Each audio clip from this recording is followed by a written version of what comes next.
የሆነ ሰው በሚንቃችሁ ጊዜ በቀጣይ የምትወስዱት እርምጃ ሁሉንም ነገር ይወስናል። ምክንያቱም ንቀት ግላዊ የሆነ ነገር ነው እና ልክ እንደ ፈተና ነው። ያንን ፈተና ማለፍ ከከበዳችሁ እንደ ደካማ ብቻ አይደለም የምትቆጠሩት፣ ነገር ግን ነገም ብዙ ንቀቶችን ለማስተናገድ የሚመች ሰው ትሆናላችሁ። ስለዚህ የሆነ ሰው ለእናንተ ያለውን ንቀት በሚያሳያችሁ ጊዜ አንድ ነገርን ወዲያው ማድረግ አለባችሁ። በኋላ አይደለም ወይም ነገ አይደለም። ነገር ግን ያንን ንቀት ባስተናገዳችሁበት ቅጽበት አንድ ነገርን ብቻ አድርጉ። ያንን ማድረጋችሁ ለምን እንደሚጠቅማችሁ እናያለን። ያ ነገርም ዝምታ ነው ወይም ሳይለንስ።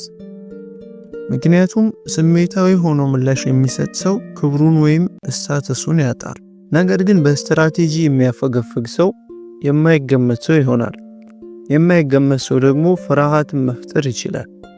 ዝምታ ማለት ማስወገድ ማለት አይደለም፣ ነገር ግን ያላችሁን ኢነርጂ ይዛችሁ ማፈግፈግ ነው። ንቀትን በሚያሳዩአችሁ ቅጽበት ዝምታን ስትመርጡ በሁለት መንገዶች ታሸንፏቸዋላችሁ። አንደኛው ዝምታን መረጣችሁ ማለት ትልቅ መስታወትን ይዛችሁ የሚሰሩትን ነገር እንዳሳያችኋቸው ቁጠሩት። በዝምታ ስትቆዩ ሀፍረት ይሰማቸዋል። እነሱ ርካሽ፣ እናንተ ደግሞ ዋይዝ አእምሮ ያላችሁ ልዩ ሰው እንደሆናችሁ ታስታውቋቸዋላችሁ። ሁለተኛው ደግሞ ይሄ ነው። ንቀትን የሚያሳዩአችሁ ሰዎች አንድ የሚፈልጉት ነገር አለ ከእናንተ። እሱም ስሜታዊ ሆናችሁ ራሳችሁ መቆጣጠር ተስኗችሁ በስሜት እንድትመላለሷቸው። ያ ደግሞ ፓወር ይሰጣቸዋል። ስለዚህ በዝምታችሁ እነዛን ነገሮች ማስቀረትና አሸናፊ መሆን ትችላላችሁ። በዛ ሰዓት ምላሾቻችሁን አጥብቀው ይፈልጋሉ።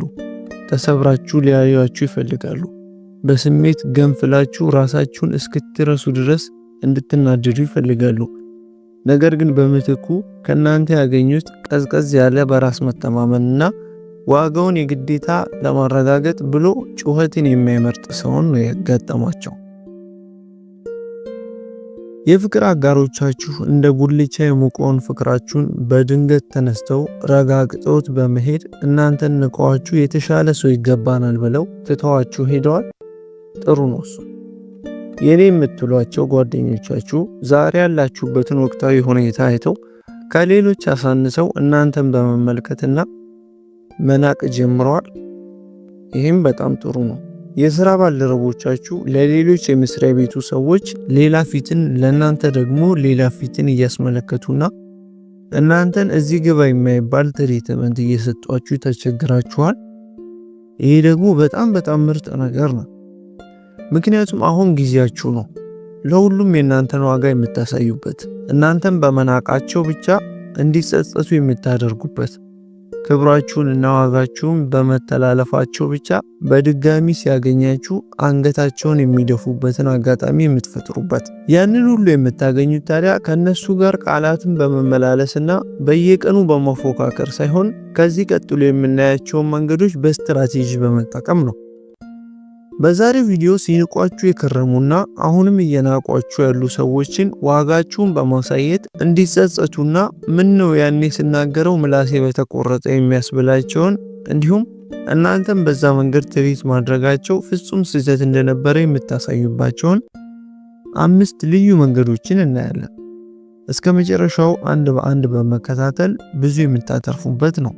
እንደተለመደው ለእናንተ ከሳህን ላይ ቆሎ ዘግኖ እንደመብላት የሚቀላችሁን፣ ለኔ ደግሞ ይሄ ቪዲዮ ቫይራል እንዲወጣና ለሁሉም ሰው ተደራሽ እንዲሆንልኝ የሚያደርግልኝን አንድ ነገር ላስቸግራችሁ። እሱም ቪዲዮን ላይክ አድርጋችሁ እንድትጀምሩ ስል ጠይቃችሁ። በተጨማሪም ለግራል ቻናል አዲስ ከሆናችሁ ሰብስክራይብ በማድረግ እንዲሁም የደወል ምልክቱን በመጫን እንዲህ አይነት ቁም ነገር አዘል ትምህርቶችን በየቀኑ እንድታገኙ ስል ጋብዛችኋለሁ። አሁን በቀጥታ ወደ መልእክቱ ንግባ።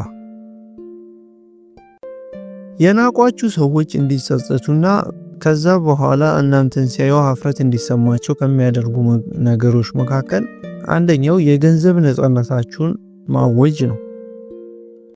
በጣም የተለመደና በተደጋጋሚ ንቀትን የሚያከናንባችሁ ተግባር የገንዘብ ጉዳይ ነው። በገንዘብ ሌሎች ላይ ጥገኛ መሆን የንቀትን የመጨረሻ ጥጉንና የመዋረድን መጨረሻ ያስመለክታችኋል። ይህ ነገር ከምንም በላይ የሚንጸባረቀው በትዳር ውስጥ ነው በብዛት። በእርግጥ በማንኛውም የህይወት መስክ ውስጥ የገንዘብ አለመኖርና ከኪሳችሁ መጉደል ያስንቃችኋል። ሁሌ ተቀባይና የነሱን እጅ ጠባቂ ብቻ ከሆናችሁ ለእንስሳ እንኳን የሚሰጥ ክብርን አይሰጧችሁም። በገዛ እጃችሁ ዋጋችሁን እያሳነሳችሁና ራሳችሁን እያዋረዳችሁ እንድትኖሩ ያደርጋችኋል። በእርግጥ ከሰዎች ሁሌ መጠበቅ አለባችሁ እያልኳችሁ አይደለም። ነገር ግን በዛ ምክንያት እነሱ እናንተን መናቃቸው ትክክል ነው እያልኩም አይደለም። ስንፍናችሁንና አሳስሮ የያዛችሁን መጥፎ ልማድ ለአንዴና ለመጨረሻ ጊዜ ድል አድርጋችሁ ስራ ሳትንቁ መስራት አለባችሁ። የገንዘብ ነፃነትን ማወጅና ለራሳችሁ ከፍ ያለ ገቢን ለማግኘት መሞከር ከፍተኛ ክብርን ያጎናጽፋችኋል። አብዛኛው ጊዜ ንቀት የሚመጣው እነዛ ሰዎች እንደሚያስፈልጓችሁ ሲያውቁ ነው። ያንን ካረጋገጡ እናንተ ላይ ማላገጥ እንደ ኖርማል ነገር ነው የሚያዩት። እናንተ ሙሉ በሙሉ መቆጣጠር፣ አሳንሷችሁ መመልከት። ሰዎች አሳንሷችሁ ሲመለከቷችሁ ደግሞ ከንቀትም በላይ ያማችኋል። ይህንን ሁሉ የሚያደርጉት ታዲያ ምንም አማራጭ እንደሌላችሁ ሲያስቡ ነው፣ ከመታገስ ውጪ። የገንዘብ ነፃነት ካላችሁ ግን ያንን ሰንሰለት የመበጠስ ኃይል ይኖራችኋል። እስቲ ተመልከቱ፣ በዙሪያችሁ የሆነ ቦታ ፕሮግራም ቢኖርና እንግዶች ቢጋበዙ እና እናንተ የምታውቋቸው ሁለት አይነት ሰዎች ወደዛ አዳራሽ ሲገቡ ብትመለከቱ፣ የመጀመሪያውና ደሃው እና ሁሌም ከሰዎች በሚያገኘው ነገር የሚተዳደረው ምስኪኑ ሰው ነው ወይስ የመንደሩ ከበርቴ ወይም በሀብት ቁንጮ የሆነው ሰው ነው ያሸበረቀ አቀባበልና ልዩ ክብር የሚሰጠው? ይህ መልሱ ቀላል ነው ለእናንተ። ሰዎች እንዲያከብሯችሁ ምክንያት ልትሰጧቸው ይገባል። የግዴታ ሀብታምና ስፍር ቁጥር የሌላቸው ንብረቶች ሊኖሯቸው አይገባም ክብርን ለማግኘት። ነገር ግን ራሳችሁን መቻልና ተመጽዋች አለመሆን ብቻ ነው ከእናንተ የሚጠበቀው። ምክንያቱም ክብር ከሰዎች የምትጠይቁት ነገር ሳይሆን የምታገኙት ነው። አስገራሚው እውነታ ደግሞ እዚህ ጋር ነው። ያኔ ኢግኖር ያደረጓችሁ የናቋችሁ ሰዎች በድንገት መመልከት ይጀምራሉ። ያኔ የተጠራጠሯችሁ ሰዎች አሁን እናንተን ማድነቅ ይጀምራሉ። በድጋሚ ያንን ግንኙነት ለመመለስ ይፈልጋሉ። ምክንያቱም ገንዘብ ነፃነታችሁን ብቻ አይደለም የሚሰጣችሁ፣ ክብርንም ያጎናጽፋችኋል። ሰዎች የተለያችሁ አድርገው እንዲመለከቷችሁ ያስገድዳቸዋል፣ ባይፈልጉም የግዳቸውን ማለት ነው። እስቲ አስቡት፣ የራሳችሁን ሂሳብ መክፈል ስትችሉ፣ ቶክሲክ ከሆነ የፍቅር ግንኙነት ራሳችሁን ገለል ማድረግ ችሎታ ካላችሁ፣ የሌሎች ሰዎችን እርዳታ ሳትለምኑ ራሳችሁን ህይወት መገንባት የምትችሉ ከሆነ፣ ይህንን ሁሉ በራሳችሁ ማድረግ የምትችሉ ከሆነ እነዚያ የናቋችሁ ሰዎች የሰሩት ማቴማቲክስ በትክክል ካልኩሌት እንዳላደረጉት ይገባቸዋል። ያ ጸጸት ደግሞ ራሳቸውን መልሶ ይበላቸዋል።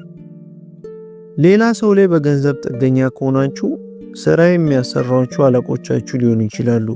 ቤት ውስጥ በአጋዥነት የሚሰሩበት ሁኔታ ሊሆን ይችላል። የፍቅር አጋራችሁ፣ ኢቭን ፋሚሊ ሊሆን ይችላል። በእነዚህ ሁሉ አጋጣሚዎች ወደዳችሁም ጠላችሁም ራሳችሁን እያጋለጣችሁ ነው። አውጥተው ላይ ነግሯችሁ ይችላሉ፣ ግን በእናንተ ላይ ፓወር እንዳላቸው ያምናሉ። ቀን እስኪያልፍ በሚል በስራችሁ ማስተዳደር ያሉባችሁ አካላት ሊኖሯችሁ ይችላሉ። ህይወትን ለማሸነፍ እየታገላችሁ ሳትወዱ በግዳችሁ ሌሎች ላይ ጥገኛ ሆናችሁ እነዛ ሰዎች ሲያንቋሽሿችሁና ሲንቋችሁ እንደማየት የሚሰብራችሁ ነገር የለም። ስለዚህ በቀጣይ ጊዜ ሰዎች በኪሳችሁ ምክንያት ሲንቋችሁ መልሳችሁ በመጣላት ትንፋሻችሁን አታባክኑ። የአቅማችሁን ስሩ። ገንዘብ ለማግኘት የተቻላችሁን ነገር አድርጉ። ምክንያቱም በአንድ ወቅት ክፉኛ የናቋችሁ ሰዎች እናንተ ከፍ ብላችሁ እንደማየት የሚጸጽታቸው ነገር አይኖርም። ሁለተኛ ደግሞ በጭራሽ እነሱን ወደ ማሳደድ እንዳትገቡ። ሰዎች በሚናቁና ሌሎች ሰዎች አሳንሰው በሚመለከቷቸው ጊዜ የሚሰሩት ትልቁ ስህተት እነዛን ሰዎች ማሳደድ ነው። ወይም እነዛን ሰዎች መለመን፣ መማፀን ወይም ያንን ጥቃት ለምን እንዳያሳዩ ለመጠየቅና ለማስተካከል መሞከር ነው። ይሄ ትልቅ ስህተት ነው። ሁል ጊዜ እንደዚህ አይነት ሰዎችን ቼዝ ባደረጋችሁ ቁጥር ያላችሁን ፓወር አሳልፋችሁ ትሰጣላችሁ። ስለዚህ እነዚህን ሰዎች ማሳደድ አቁሙ። የእናንተ መቅረት እንዲሰማቸው አድርጓቸው። ወደ ኋላ መለስ ስትሉ ነው የእናንተ ዋጋ በእውነቱ የሚገለጥላቸው።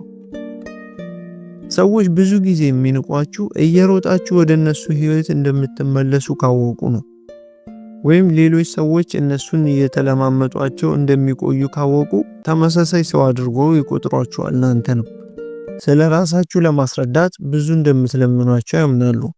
ያላችሁ ዋጋ ከፍ ያለ እንደሆነ እንድታረጋግጡላቸው ይፈልጋሉ። ነገር ግን እነሱን መከተል ስታቆሙ፣ ማሳደድ ስታቆሙ በዝምታችሁ ይረሳሉ። ያ መረሳትና ዝምታ ደግሞ እጅጉን ያስጨንቃቸዋል። በቅድሚያ ምንም ግድ እንደማይሰጣቸው አክት ያደርጋሉ። በጥልቀት ግን ዝምታችሁ ያበሳጫቸዋል። የንቀትን ጥግ ያሳያችሁን ሰዎች እንደገና ለመከተልና በቸልተኝነትም ይሁን ነገ ይቀየራሉ ብሎ ተመሳሳይ እድልን መስጠት እንኳን ተገቢ አይደለም። ምክንያቱም አንዴ ናቃችሁ ሰው ደጋግሞ ይንቃችኋል። አንዴ ካዳችሁ ሰው ሺህ ጊዜ ክዳችኋል። መሄጃ የሌላችሁ፣ ሌላ ፈላጊ የሌላችሁ እና በራስ መተማመን የሌላችሁ ሆናችሁ በሌሎች ዘንድ መታየት የማትፈልጉ ከሆነ ሰዎች በሚንቋችሁና በሚያሳንሷችሁ ጊዜ እየተከተላችሁ ወይም ከናንተ ጋር እንዲቆዩ እየፈቀዳችሁላቸው ራሳችሁን አታዋርዱ፣ ርካሽም አትሁኑ። ስለዚህ እንደዚህ አይነት ሰዎችን ማሳደዳችሁ ደካማ መሆናችሁን ከማሳየት በተጨማሪ በጣም መጥፎ ባህሪ ላሳዩ ሰዎች ሽልማት እንደመስጠት ቁጠሩት።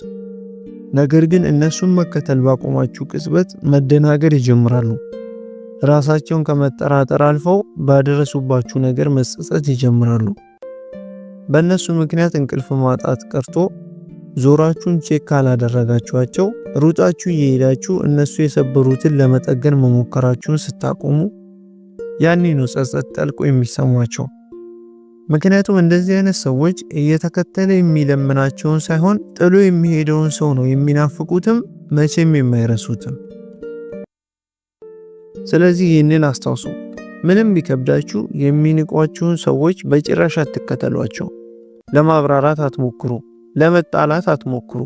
ትኩረታቸውን ለማግኘት መጣላትን አቁሙ። ምክንያቱም የሚጸጽሳቸው በቃላቶቻችሁ ሳይሆን በዝምታችሁ ነው።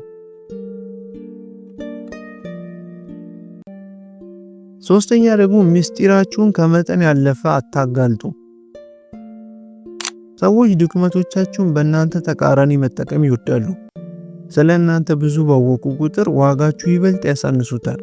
ከመጠን በላይ ስለ ግል ህይወታችን ለሌሎች ማጋራት ኖርማል የሆነበት ዓለም ላይ ደርሰናል። አሁን እስቲ ተመልከቱ። በቲክቶክ እና በተለያዩ የሶሻል ሚዲያዎች ላይ ሰዎች ያላቸውን ሐሳብ በሙሉ ለሌሎች በማጋራት ሲጠመዱ ትግሎቻቸውን፣ ጉድለቶቻቸውን፣ ማሳካት ያቃቷቸውን ህልሞቻቸውን፣ ሐዘናቸውን፣ ደስታቸውን ሁሉንም ዘርግፈው አደባባይ ሲያወጡት አልተመለከታችሁ?